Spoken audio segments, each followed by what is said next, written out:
fasilitasi dulu bagian tengahnya.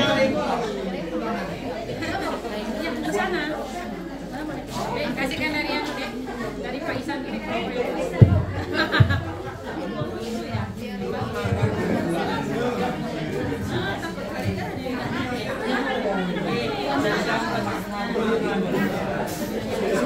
Baik, bismillahirrahmanirrahim. Assalamualaikum warahmatullahi wabarakatuh. Salam guru penggerak. Alhamdulillahirrahmanirrahim. Wassalatu wassalamu ala asyrafil anbiya wal mursalin Sayyidina Muhammadin wa ala alihi wa sahbihi ajma'in. Asyhadu an la ilaha illallah wahdahu la syarika lah wa asyhadu anna Muhammadan abduhu wa rasuluhu alladzi la nabiyya ba'da, amma ba'du. Yang kami hormati kepada Bapak Ibu pengawas sekolah, yang kami hormati kepada seluruh kepala sekolah yang juga hadir, dan terspesial untuk kepala sekolah kami Bapak Abdullah.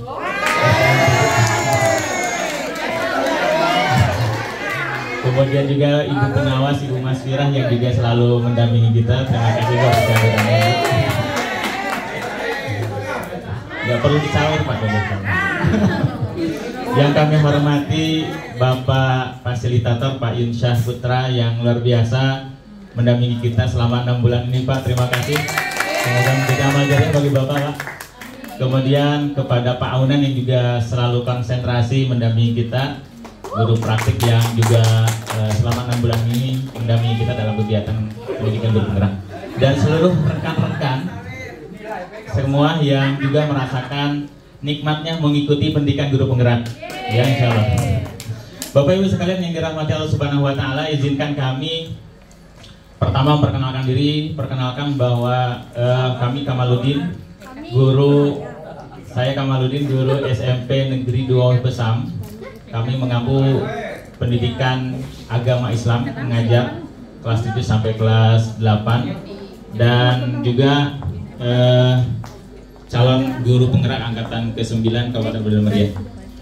Pada kesempatan yang berbahagia ini, izinkan kami berbagi tentang rancangan kerja pengembangan program sekolah, yang ini salah satu bentuk program yang bentuknya kokurikuler, ya, pendamping dari intrakurikuler, penguat dari intrakurikuler, yang kami beri judul Jurnal Anak Soleh.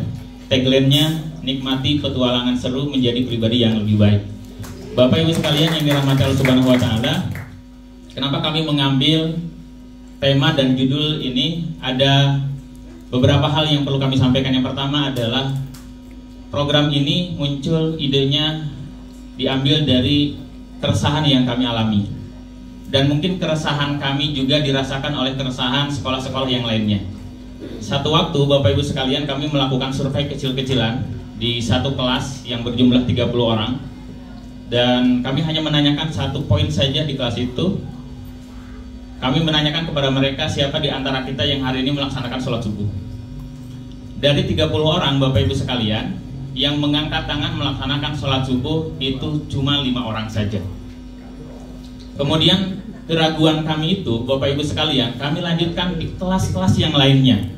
Kami coba di kelas 7, kami coba di kelas 8, dan ternyata kondisinya sama.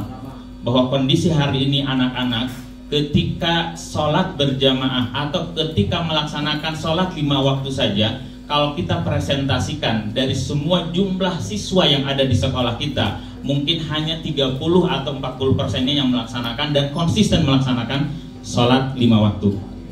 Bapak Ibu sekalian, mengambil teorinya Rasulullah SAW yang mengatakan bahwa ketika sholatnya bermasalah, kata Rasulullah, maka akan bermasalah juga seluruh kehidupannya. Ketika sholatnya rusak, maka seluruh kehidupannya akan rusak. Dan ketika sholatnya bagus, maka seluruh kehidupannya akan menjadi bagus.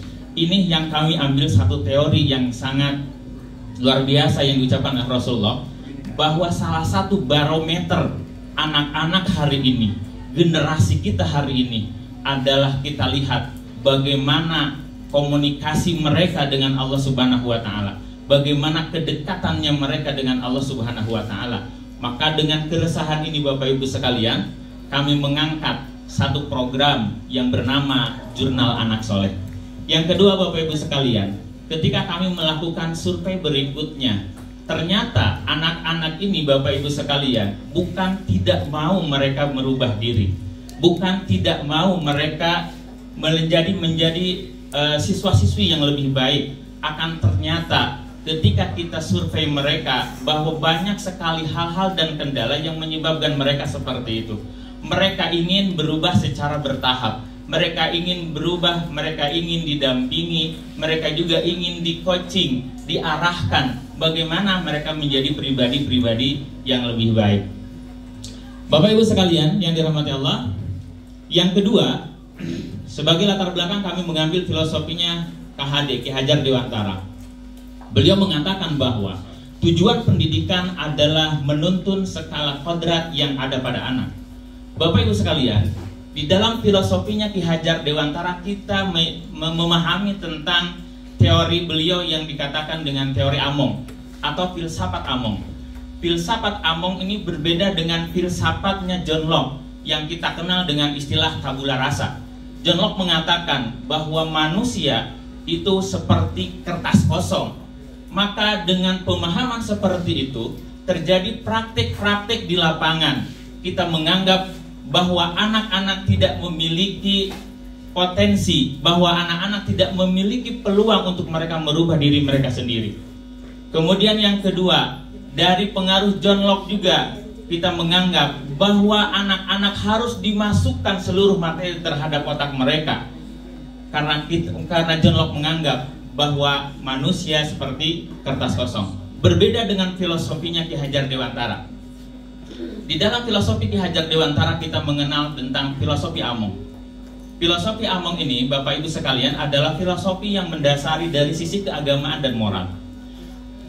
Ki Hajar Dewantara, beliau meyakini bahwa manusia dilahirkan tidak kosongan, tetapi manusia dilahirkan dengan membawa fitrah. Dan fitrah itu, Bapak Ibu sekalian, diakui oleh Ki Hajar Dewantara dalam filosofinya. Beliau meyakini bahwa ketika seorang itu lahir, dia membawa potensi agama, dia membawa potensi minat bakat, dia membawa potensi belajar, dia membawa potensi untuk bertumbuh. Maka tugas pendidikan hanya merawat dan menumbuh kembangkannya saja. Bapak Ibu yang berbahagia, itu salah satu filosofi Ki Hajar Dewantara. Yang keduanya adalah Ki Hajar Dewantara juga mengakui bahwa setiap manusia memiliki kodratnya, memiliki potensinya. Seperti halnya manusia memiliki potensi dalam segi keimanan, kebertakwaan terhadap Allah Subhanahu wa taala. Manusia dilahirkan dalam kondisi fitrah, dalam kondisi Islam, dan bagaimana kita sebagai penggerak pengarah pendidikan menumbuh kembangkan keimanan mereka yang sudah ada, yang Allah tanamkan potensinya itu, kita kembangkan sedikit demi sedikit menjadi manusia yang sesuai dengan kodrat alam dan kodrat zamannya. Yang keduanya adalah filosofi budi pekerti. Ki Hajar Dewantara mengatakan bahwa watak atau karakter merupakan perpaduan antara gerak pikiran, perasaan, dan kehendak atau kemauan sehingga menimbulkan tenaga.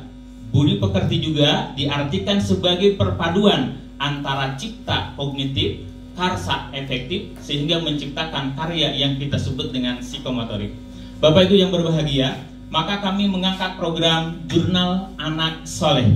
Jurnal Anak Soleh adalah program kokurikuler untuk jenjang SMP kelas 7 sampai kelas 8 yang bertujuan untuk mendorong, melatih, menumbuh kembangkan sikap beriman, bertakwa, dan berakhlak mulia. Program ini melibatkan murid, sekolah, orang tua murid, dan juga melibatkan aset-aset yang lainnya seperti modal manusia, modal fisik, modal finansial, dan modal agama dan budaya. Di program ini juga kami memberikan murid-murid kesempatan untuk mengembangkan kepemimpinan mereka. Murid diberikan ruang untuk meningkatkan kepemimpinan dalam program ini dengan cara murid memberikan ide-ide aktivitas di dalam jurnal, memilih dan menentukan target, merefleksikan perkembangan sikap mereka sendiri. Ini sebagai latar belakang dari program kami. Tujuan dari program ini, Bapak Ibu sekalian, ada 3. Yang pertama adalah mendorong murid memiliki sikap beriman, bertakwa kepada Tuhan Yang Maha Esa dan berakhlak mulia. Yang keduanya adalah melatih murid memiliki sikap tanggung jawab pada proses pembelajarannya sendiri untuk mengembangkan sikap beriman, bertakwa pada Tuhan Yang Maha Esa dan berakhlak mulia. Yang ketiganya adalah menumbuh kembangkan murid pada sikap kemandirian dan cara berpikir kritis, logis, dan sistematis untuk menyelesaikan berbagai persoalan dalam kehidupan nyata. Capaian langkah-langkah ini ada 3. Yang pertama adalah menumbuhkan semangat memiliki sikap beriman dan bertakwa serta berakhlak mulia. Ada beberapa alur kegiatan yang kita lakukan. Yang pertama, berkonsultasi terhadap program ini kepada kepala sekolah, karena inovasi pembelajaran harus kita libatkan semua aspek atau biasa disebut dengan kolaborasi. Dan kolaborasi inovasi pendidikan harus dimulai dari perencanaan, pelaksanaan, juga evaluasi. Kenapa seperti itu? Biar inovasi pembelajaran di sekolah merasa menjadi tanggung jawab bersama. Kemudian yang kedua adalah berdiskusi dengan rekan sejawat. Yang keduanya berdiskusi dengan komite. Kemudian berdiskusi dan curah gagasan beserta para murid untuk menampung bagaimana ide-ide mereka untuk mengembangkan sikap beriman dan bertakwa terhadap Tuhan Yang Maha Esa. Yang keduanya adalah melatih sikap tanggung jawab, mandiri, disiplin, dan inisiatif pada murid untuk membiasakan dan menumbuh kembangkan sikap beriman, bertakwa, dan berakhlak mulia. Di antara kegiatan yang dilakukan adalah kita melakukan asesmen awal non-kognitif untuk mengukur modal dasar dan minat untuk menumbuh kembangkan sikap beriman, bertakwa, dan berakhlak mulia. Bapak Ibu sekalian, kita yakini bahwa anak-anak itu potensi beragamanya, potensi keberimanannya setiap siswa pasti berbeda-beda. Anak yang dilahirkan dengan kondisi yang positif, keberagamaannya kuat, akan tumbuh memiliki keimanan yang kuat juga. Akan tetapi siswa-siswa yang tumbuh dari lingkungan yang kurang sehat secara keimanan, keberagamaan, dan berakhlak mulia, maka juga akan memiliki potensi keagamaan yang lebih rendah. Oleh sebab karena itu kita harus lakukan terlebih dahulu asesmen non-kognitif. Bagaimana potensi keberagamaan, potensi keimanan anak-anak dari mulai potensi dasar sampai potensi yang atas. Bapak Ibu sekalian, maka setelah kita tahu tentang kondisi dasarnya, maka kita lakukan dengan pengelompokan yang terdiri dari 10 sampai 15 orang. Kenapa kita lakukan pengelompokan? Karena di sini nantinya akan ada proses mentoring dan coaching. Tidak mungkin kelompok besar kita bisa lakukan mentoring dan coaching terhadap anak. Maka perlu ada space waktu dan juga rasionalisasi dari sisi pengumpulan anak-anak. Nantinya anak-anak akan dibawa ngobrol, akan dibawa bercakap, diberikan mentoring dan juga diberikan coaching. Kemudian membuat kesepakatan kelompok bersama murid agar kelompok mentoring bisa berjalan dengan konsisten. Kemudian membuat target bersama murid, rencana aktivitas apa yang mau dilakukan, bentuk kegiatan dan jadwal petugas pada setiap kegiatan pekanan untuk menumbuhkan kepemimpinan murid. Dan yang terakhir adalah membuat jurnal harian murid yang akan mereka isi setiap hari di akhir pembelajaran dan akan dievaluasi nanti di setiap kegiatan pekanannya. Kemudian yang ketiganya Bapak Ibu adalah langkah menguatkan sikap positif yang terbangun dengan feedback, mentoring, dan coaching. Jadi kita lakukan pendekatannya 2, mentoring dan juga coaching. Mentoring sebagai fasilitas ya, atau pendekatan yang mengarahkan mereka, karena ya kita yakin anak SMP itu masih perlu diarahkan. Maka pendekatannya harus mentoring, ya, dari yang tidak tahu menjadi tahu, dari yang belum terampil menjadi terampil. Kemudian untuk mengembangkan minatnya itu nanti kita